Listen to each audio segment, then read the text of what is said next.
दोस्तों, आज हम जिस कंपनी की बात करने वाले हैं, उसने इंडिया में इन्वेस्टिंग का मतलब बदल दिया। आज से 15 साल पहले अगर आपको शेयर मार्केट में एक शेयर खरीदना होता था, तो आपको ब्रोकर को फ़ोन करना पड़ता था। आपको परसेंटेज में ब्रोकरेज देनी पड़ती थी। अगर आपने 1 लाख रुपए का शेयर खरीदा, तो 500 या 1000 रुपए तो सिर्फ ब्रोकर ले जाता था, चाहे आपको प्रॉफिट हो या लॉस। स्टॉक मार्केट सिर्फ अमीरों का खेल था। आम आदमी डरता था, कहता था कि शेयर बाजार सट्टा है, यहां पैसा डूब जाता है। लेकिन फिर बैंगलोर के एक छोटे से ऑफिस से दो भाइयों ने एक क्रांति शुरू की। उन्होंने कहा कि हम ब्रोकरेज जीरो कर देंगे। लोगों ने कहा ये पागल हैं, बिना ब्रोकरेज के कंपनी कैसे चलेगी, ये पक्का फ्रॉड है, ये भाग जाएंगे। लेकिन आज वो कंपनी इंडिया की सबसे बड़ी स्टॉक ब्रोकर है। एचडीएफसी बैंक से बड़ी, आईसीआईसीआई बैंक से बड़ी, कोटक से बड़ी। और सबसे हैरानी की बात यह है कि उन्होंने आज तक किसी इन्वेस्टर से 1 रुपया भी नहीं लिया। Zero funding, zero marketing budget और जीरो डेट। हम बात कर रहे हैं नितिन कामत और निखिल कामत की। हम बात कर रहे हैं ज़ीरोधा की। ये कहानी सिर्फ एक स्टार्टअप की नहीं है। ये कहानी है एक ऐसे लड़के की जो रात भर कॉल सेंटर में काम करता था ताकि दिन में ट्रेडिंग कर सके। ये कहानी है उस दर्द की जब आपका सारा पैसा मार्केट में डूब जाता है और आप जीरो पर आ जाते हैं। और ये कहानी है उस दिमाग की जिसने समझा कि अगर आप कस्टमर का भला करोगे तो कस्टमर आपको बिलियनियर बना देगा। आज हम ज़ीरोधा का पूरा पोस्टमार्टम करेंगे। हम समझेंगे कि डिस्काउंट ब्रोकिंग का असली गणित क्या है। हम समझेंगे कि कैसे बिना ऐड चलाए उन्होंने करोड़ों कस्टमर्स जोड़े। हम समझेंगे कि जब रिलायंस और टाटा जैसे जायंट्स मार्केट में थे तो ये दो भाई कैसे जीत गए। आइए शुरू करते हैं इस एपिक जर्नी को। सबसे पहले हमें नितिन कामत के बैकग्राउंड को समझना होगा, क्योंकि ज़ीरोधा का आइडिया किसी बोर्ड रूम में नहीं बल्कि नितिन की फेलियर से आया था। नितिन कामत का जन्म एक मिडिल क्लास फैमिली में हुआ। उनके पिता बैंक में थे, कैनरा बैंक में। उनकी माँ वीणा बजाती थीं। पढ़ाई में नितिन एवरेज थे। इंजीनियरिंग कॉलेज में गए लेकिन वहां भी मन नहीं लगा। उनकी लाइफ का टर्निंग पॉइंट तब आया जब वो सिर्फ 17 साल के थे। उन्होंने शेयर मार्केट के बारे में सुना। उन्होंने ट्रेडिंग शुरू की। शुरुआत में जैसे हर नए ट्रेडर के साथ होता है, उन्हें लगा कि पैसा कमाना बहुत आसान है। उन्होंने पेनी स्टॉक्स खरीदे, कुछ पैसे बनाए। उन्हें लगा कि उन्होंने मार्केट को क्रैक कर लिया है। वो कॉलेज बंक करके साइबर कैफे में बैठते थे और ट्रेडिंग करते थे। लेकिन मार्केट सबको हम्बल कर देता है। 2001 और 2002 के आसपास मार्केट क्रैश हुआ। टेक बबल फूट गया। नितिन ने जो कुछ भी कमाया था और जो कुछ भी उनके पास था, सब साफ हो गया। वो पूरी तरह से ब्रोक हो गए। उनके पास ट्रेडिंग करने के लिए कैपिटल नहीं बचा था। अब सोचिए, एक 20-21 साल का लड़का जिसका पैसा डूब गया है, जिसके पास डिग्री के नाम पर कुछ खास नहीं है, वो क्या करेगा। नितिन ने वही किया जो उस वक्त बैंगलोर में हर कोई कर रहा था, कॉल सेंटर में जॉब। उन्होंने रात की शिफ्ट ली। क्यों? ताकि वो दिन में ट्रेडिंग कर सकें। वो रात भर अमेरिकन से बात करते थे, फोन पर सपोर्ट देते थे, और सुबह 9 बजे जब इंडियन मार्केट खुलता था तो वो ट्रेडिंग स्क्रीन के सामने होते थे। 3 साल तक उन्होंने दिन में ट्रेडिंग की और रात में नौकरी की। नींद मुश्किल से 4 या 5 घंटे मिलती थी। ये वो टाइम था जब नितिन ने मार्केट को सीखा। उन्होंने समझा कि ट्रेडिंग सिर्फ टिप्स पर नहीं होती, ट्रेडिंग के लिए डिसिप्लिन चाहिए। उन्होंने टेक्निकल एनालिसिस सीखा, इंडिकेटर्स सीखे। धीरे धीरे उन्होंने वापस थोड़ा कैपिटल जमा किया। फिर आया साल 2005। नितिन की लाइफ में एक नया मोड़ आया। वो जिम में वर्कआउट करते थे। वहां उनकी दोस्ती एक आदमी से हुई जो अमेरिका से वापस आया था। वो ट्रेडिंग करना चाहता था लेकिन उसके पास टाइम नहीं था। उसने नितिन को मार्केट के बारे में बात करते हुए सुना। उसने नितिन से कहा, तुम मार्केट को इतना समझते हो, तुम मेरे अकाउंट को मैनेज क्यों नहीं करते। नितिन ने कहा, ठीक है। उस आदमी ने नितिन को चेक दिया। नितिन ने उस अकाउंट को बहुत अच्छे से मैनेज किया, अच्छा रिटर्न दिया। वो आदमी इतना खुश हुआ कि उसने और दोस्तों को नितिन के बारे में बताया। देखते ही देखते नितिन कामत एक सब ब्रोकर और पोर्टफोलियो मैनेजर बन गए। उन्होंने रिलायंस मनी की फ्रेंचाइजी ले ली। अब वो दूसरों का पैसा मैनेज कर रहे थे और ब्रोकरेज कमा रहे थे। इसी दौरान उनका छोटा भाई निखिल कामत भी बड़ा हो रहा था। निखिल पढ़ाई में नितिन से भी ज्यादा अनकन्वेंशनल थे। उन्होंने स्कूल छोड़ दिया था। वो चेस के चैंपियन थे, शतरंज खेलते थे। शतरंज ने उन्हें स्ट्रैटेजी सिखाई थी। निखिल ने भी ट्रेडिंग शुरू की और नितिन ने देखा कि निखिल की ट्रेडिंग स्किल्स नितिन से भी बेहतर हैं। निखिल इमोशंस पर कंट्रोल रख सकते थे। वो लॉस होने पर डरते नहीं थे और प्रॉफिट होने पर लालच नहीं करते थे। दोनों भाइयों ने साथ काम करना शुरू किया। नितिन क्लाइंट लाता था, रिलेशनशिप मैनेज करता था। निखिल ट्रेडिंग करता था। सब कुछ सही चल रहा था, पैसा आ रहा था। लेकिन फिर आया साल 2008, द ग्रेट फाइनेंशियल क्राइसिस। दुनिया भर के मार्केट्स गिर गए। इंडिया का मार्केट आधा रह गया। बड़े बड़े इन्वेस्टर्स सड़क पर आ गए। लेकिन इस क्राइसिस में कामत ब्रदर्स ने पैसा खोया नहीं, उन्होंने पैसा बचाया। क्यों? क्योंकि वो शॉर्टिंग करना जानते थे। जब मार्केट गिरता है तब पैसा कैसे कमाना है ये उन्हें पता था। लेकिन 2008 के क्रैश के बाद नितिन ने एक चीज नोटिस की। मार्केट तो रिकवर हो रहा था, लेकिन आम आदमी मार्केट से डर गया था। नितिन ने सोचा कि लोग ट्रेडिंग क्यों नहीं करते। उन्हें 3 बड़ी प्रॉब्लम्स दिखाई दी। पहली प्रॉब्लम थी कॉस्ट। उस जमाने में ब्रोकरेज बहुत हाई थी। अगर आपने शेयर खरीदा और बेचा तो आपका प्रॉफिट का एक बड़ा हिस्सा ब्रोकर ले जाता था। दूसरी प्रॉब्लम थी टेक्नोलॉजी। ट्रेडिंग प्लेटफॉर्म्स मुश्किल थे, सॉफ्टवेयर इंस्टॉल करना पड़ता था, स्लो चलता था, आम आदमी को समझ नहीं आता था। तीसरी प्रॉब्लम थी ट्रांसपेरेंसी। ब्रोकर्स हिडन चार्जेस लगाते थे, लोगों को पता ही नहीं चलता था कि उनका पैसा कहां कट रहा है। 2009 में नितिन ने सोचा कि क्यों ना मैं अपनी खुद की ब्रोकरेज कंपनी शुरू करूं, एक ऐसी कंपनी जो ट्रेडर्स के लिए हो, ट्रेडर्स के द्वारा बनाई गई हो। उन्होंने निखिल से बात की। निखिल ने कहा, आइडिया अच्छा है, लेकिन हमारे पास मार्केटिंग के लिए पैसे नहीं हैं। हम रिलायंस और आईसीआईसीआई से कैसे लड़ेंगे? नितिन ने कहा, हम प्रोडक्ट ऐसा बनाएंगे कि लोग खुद चल कर आएंगे। हम डिस्काउंट ब्रोकिंग लाएंगे। अगस्त 2010 में जीरोधा लॉन्च हुआ। नाम का मतलब समझिए, जीरो और रोधा। रोधा संस्कृत शब्द है जिसका मतलब है रुकावट, बैरियर। जीरोधा का मतलब था नो बैरियर्स, कोई रुकावट नहीं। उनका मॉडल सिंपल था लेकिन रेवोल्यूशनरी था। उन्होंने कहा कि हम परसेंटेज ब्रोकरेज नहीं लेंगे। आप चाहे 1 लाख का ट्रेड करो या 1 करोड़ का, हम आपसे सिर्फ 20 रुपए लेंगे, फ्लैट फी। यह सुनकर इंडस्ट्री हिल गई।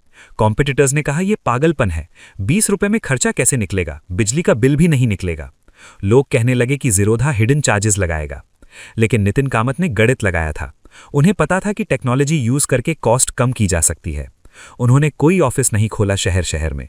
उन्होंने कोई रिलेशनशिप मैनेजर हायर नहीं किया। उन्होंने कोई टीवी ऐड नहीं दिया। उन्होंने सब कुछ ऑनलाइन रखा। शुरुआत में कस्टमर आना मुश्किल था, लोगों को ट्रस्ट नहीं था। नितिन खुद फोरम्स पर जाते थे, जैसे ट्रेडर जी और इंडिया ब्रॉडबैंड, और वहां लोगों के सवालों के जवाब देते थे। वो सेल्स पिच नहीं करते थे, वो सिर्फ एजुकेट करते थे। लोगों को ये बात पसंद आई। धीरे धीरे वर्ड ऑफ माउथ फैलने लगा। एक ट्रेडर ने दूसरे को बताया, यार एक नई कंपनी आई है जीरोधा, ब्रोकरेज बहुत कम है, ट्राई करके देखो। पहले महीने शायद उनके पास 500 या 1000 कस्टमर्स आए होंगे, लेकिन जो आए वो रुक गए, क्योंकि उन्हें वैल्यू दिख रही थी। अब बात करते हैं टेक्नोलॉजी की। 2010 से 2015 तक जीरोधा दूसरों का सॉफ्टवेयर यूज करता था, ओमनेसिस। वो सॉफ्टवेयर ठीक था लेकिन ग्रेट नहीं था, कभी कभी अटक जाता था। नितिन को पता था कि अगर नंबर 1 बनना है तो टेक्नोलॉजी खुद की होनी चाहिए। यहां एंट्री होती है कैलाश नाथ की। कैलाश जीरोधा के सीटीओ हैं। कैलाश ने कहा कि हम पूरा ट्रेडिंग प्लेटफॉर्म स्क्रैच से बनाएंगे, ऐसा प्लेटफॉर्म जो क्लीन हो, फास्ट हो और यूजर फ्रेंडली हो। 2015 में उन्होंने लॉन्च किया काइट। काइट ने गेम बदल दिया। उससे पहले ट्रेडिंग स्क्रीन ऐसी दिखती थी जैसे कोई स्पेसशिप का डैशबोर्ड हो। हजारों बटन, लाल हरे रंग की ब्लिंक करती हुई लाइट्स, नए आदमी को देखकर ही चक्कर आ जाए। काइट एकदम सिंपल था, सफेद बैकग्राउंड, साफ फॉन्ट्स, सिर्फ वही दिखता था जो जरूरी था। मोबाइल ऐप इतना फास्ट था कि गांव में बैठा आदमी भी 2G या 3G पर ट्रेड कर सकता था। काइट के लॉन्च होने के बाद जीरोधा की ग्रोथ एक्सपोनेंशियल हो गई। जहां पहले महीने के 2000 अकाउंट खुलते थे, अब महीने के 20,000 खुलने लगे। लेकिन ग्रोथ के साथ प्रॉब्लम्स भी आती हैं। जब सिस्टम्स पर लोड पड़ता है तो वो क्रैश होते हैं। जीरोधा के साथ भी यही हुआ। कई बार मार्केट आवर्स में उनका सिस्टम डाउन हो गया। ट्रेडर्स गुस्सा हुए, सोशल मीडिया पर गालियां दी, मेरा लॉस हो गया तुम्हारे ग्लिच की वजह से। ये किसी भी फाउंडर के लिए नाइटमेयर होता है। लेकिन नितिन कामत ने यहां भी ट्रांसपेरेंसी दिखाई। वो चुप नहीं बैठे, उन्होंने ब्लॉग लिखा। उन्होंने टेक्निकल रीजन बताया कि क्यों सिस्टम फेल हुआ। उन्होंने माफी मांगी। उन्होंने बताया कि वो इसे ठीक करने के लिए क्या कर रहे हैं। इस ऑनेस्टी ने कस्टमर्स का गुस्सा थोड़ा कम किया। लोगों ने समझा कि ये कंपनी परफेक्ट नहीं है, लेकिन ये कंपनी सच बोलती है। अब एक बहुत जरूरी सवाल, अगर जीरोधा ब्रोकरेज चार्ज नहीं करता, इक्विटी डिलीवरी पर 0 है और इंट्राडे पर मैक्स 20 रुपए, तो ये पैसा कैसे कमाते हैं? हजारों करोड़ का प्रॉफिट कहां से आता है? इसका जवाब है वॉल्यूम। जब आप फीस कम करते हैं तो लोग ज्यादा ट्रेड करते हैं। जीरोधा के पास आज 1 करोड़ से ज्यादा कस्टमर्स हैं। अगर उनमें से 10 लाख लोग भी रोज एक ट्रेड करते हैं और जीरोधा हर ट्रेड पर 20 रुपए कमाता है, तो सोचिए रोज का रेवेन्यू कितना हुआ। 2 करोड़ रुपए रोज का सिर्फ ब्रोकरेज से। इसके अलावा वो F&O यानी फ्यूचर्स एंड ऑप्शन से पैसा कमाते हैं। इंडिया में ज़्यादातर वॉल्यूम F&O में होता है। वहाँ हर ऑर्डर पर 20 रुपए लगते हैं और क्योंकि ज़ेरोधा के कस्टमर्स एक्टिव ट्रेडर्स हैं, वो दिन में कई ट्रेड्स करते हैं, तो छोटा छोटा 20 रुपया मिलकर एक बहुत बड़ा पहाड़ बन जाता है। इसके अलावा ज़ेरोधा ने कुछ और रेवेन्यू स्ट्रीम्स बनाई। उन्होंने शुरू किया वार्सिटी। वार्सिटी एक एजुकेशन प्लेटफॉर्म है, स्टॉक मार्केट की पढ़ाई फ्री में। नितिन का मानना था कि अगर लोग सीखेंगे नहीं तो वो ट्रेड नहीं करेंगे, और अगर ट्रेड नहीं करेंगे तो ज़ेरोधा पैसा नहीं कमाएगा। वार्सिटी ने ज़ेरोधा को एक ब्रांड बना दिया। लोग गूगल पर सर्च करते थे व्हाट इज कॉल ऑप्शन, और उन्हें वार्सिटी का लिंक मिलता था। वो पढ़ते थे, इंप्रेस होते थे और फिर ज़ेरोधा पर अकाउंट खोलते थे। ये कंटेंट मार्केटिंग का दुनिया का सबसे बेहतरीन एग्जाम्पल है। बिना एड चलाए कस्टमर्स को अपने पास खींच लाना। एक और इंटरेस्टिंग चीज जो ज़ेरोधा ने की वो है रेन मैटर। जब ज़ेरोधा के पास प्रॉफिट आना शुरू हुआ तो नितिन ने सोचा कि इस पैसे का क्या करें। उन्होंने स्टार्टअप्स में इन्वेस्ट करना शुरू किया, लेकिन उन्होंने रैंडम स्टार्टअप्स में इन्वेस्ट नहीं किया। उन्होंने फिनटेक स्टार्टअप्स में इन्वेस्ट किया जो स्टॉक मार्केट इकोसिस्टम को बड़ा बना रहे थे। उन्होंने स्मॉल केस में इन्वेस्ट किया, उन्होंने सेंसिबल में इन्वेस्ट किया, उन्होंने स्ट्रीक में इन्वेस्ट किया। ये सारी कंपनी ज़ेरोधा के प्लेटफॉर्म के ऊपर चलती हैं। इससे कस्टमर्स को नए फीचर्स मिलते हैं और ज़ेरोधा को नया बिजनेस। उन्होंने अपने कंपटीटर्स को खरीदने की जगह पार्टनर्स बना लिया। अब बात करते हैं नितिन और निखिल की पर्सनल फिलॉसफी की। इतना पैसा कमाने के बाद भी वो फंडिंग क्यों नहीं लेते? आजकल के स्टार्टअप्स देखिए, कंपनी शुरू होती है, 6 महीने बाद फंडिंग, फिर वैल्यूएशन का ढिंढोरा, फिर लॉस, फिर दोबारा फंडिंग। ज़ेरोधा ने आज तक 1 रुपया वीसी यानी वेंचर कैपिटल से नहीं लिया। नितिन कामत कहते हैं कि वीसी का पैसा प्रेशर लाता है। अगर मैंने किसी से पैसा लिया तो वो चाहेगा कि मैं हर साल ग्रोथ दिखाऊं, चाहे मुझे गलत प्रोडक्ट्स बेचने पड़े, चाहे मुझे कस्टमर्स को स्पैम करना पड़े। नितिन कहते हैं, मुझे किसी को जवाब नहीं देना, मुझे रात को चैन की नींद चाहिए। इसी बूटस्ट्रैपिंग की वजह से ज़ेरोधा अपने हिसाब से चलता है। जब मार्केट गिरता है तो वो एम्प्लॉइज़ को फायर नहीं करते, जब मार्केट बढ़ता है तो वो पागल होकर हायरिंग नहीं करते। वो सस्टेनेबल ग्रोथ में बिलीव करते हैं। एक और चीज़ जो ज़ेरोधा को अलग बनाती है वो है उनका नज फीचर।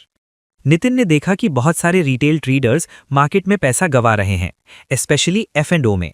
उन्होंने अपने प्लेटफॉर्म पर नज लगाया। जब कोई रिस्की ट्रेड करने जाता है तो एक वार्निंग आती है, क्या आप श्योर हैं ये रिस्की है? सोचिए, एक ब्रोकर अपने कस्टमर को ट्रेड करने से रोक रहा है। क्यों? क्योंकि अगर कस्टमर का पैसा खत्म हो गया तो वो कल ट्रेड नहीं करेगा। नितिन लॉन्ग टर्म सोचते हैं। वो चाहते हैं कि कस्टमर जिंदा रहे ताकि ज़ेरोधा जिंदा रहे। ये एथिकल बिजनेस का एग्जाम्पल है। निखिल कामत जो छोटे भाई हैं, वो आज भी ट्रेडिंग करते हैं। वो कंपनी का प्रोप्राइटरी डेस्क यानी खुद का पैसा मैनेज करते हैं। उनका मानना है कि ट्रेडिंग एक स्किल है जो वक्त के साथ आती है। उन्होंने एक पॉडकास्ट शुरू किया, WTF इज, जहां वो अलग अलग टॉपिक्स पर बात करते हैं। ये भी ब्रांड बिल्डिंग का हिस्सा है। वो दिखाते हैं कि फाउंडर्स एक्सेसिबल हैं, रियल हैं। 2020 में जब कोविड आया तो मार्केट क्रैश हुआ, सब लोग डर गए। लेकिन उसके बाद जो हुआ वो किसी ने नहीं सोचा था। घर पर बैठे लोगों ने स्टॉक मार्केट में इंटरेस्ट लेना शुरू किया। लॉकडाउन में लोगों के पास टाइम था और सेविंग्स थी। लाखों नए अकाउंट खुले। ज़ेरोधा का यूजर बेस डबल ट्रिपल हो गया। ये उनके लिए गोल्डन पीरियड था। लेकिन नितिन कामत हमेशा कहते हैं कि ये बूम हमेशा नहीं चलेगा।